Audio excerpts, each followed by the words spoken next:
रौनक का शहर अब खौफ के साए में ढक चुका है। एक मुस्खरा सबको तमाशाई बना रहा है।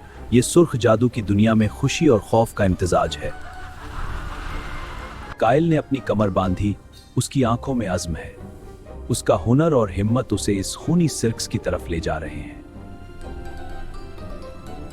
कायल जैसे ही सर्कस में दाखिल हुआ, दुनिया एक जादुई ख्वाब की तरह बदलने लगी। फज़ इसके साथ चमकता रहा। एडवेंचर का आगाज हुआ।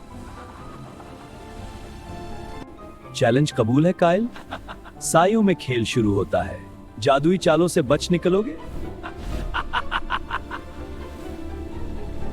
कायल ने अपनी तवज्जो मरकूज रखी। फिज ने हर तरफ रंगीन चालें चलाई। ये लड़ाई जीतने का वक्त था, लेकिन क्या वो कामयाब होंगे? कायल ने ऊपर चढ़ते हुए रॉन का सामना किया, जो कि कई चालाक नकलों के साथ घरा हुआ था। ये एक फैसलाकुन लम्हा था, जहां हर चीज दांव पर लगी थी। कायल ने अपनी जादुई ताकतें इस्तेमाल की। रॉन के साए एक एक करके गायब हो गए। हकीकत की रोशनी अब सामने आ रही थी। रॉन ने अपनी शिकस्त तस्लीम की और सुर्ख बादलों में गायब हो गया। उसके पीछे रोशनी की अलामतें बाकी रह गईं, जैसे एक इंतबाह। कायल ने अपनी बहादुरी से शहरियों को आजाद किया। सर्कस एक बार फिर जिंदा हो गया। खुशी की लहरें हर तरफ फैल गईं।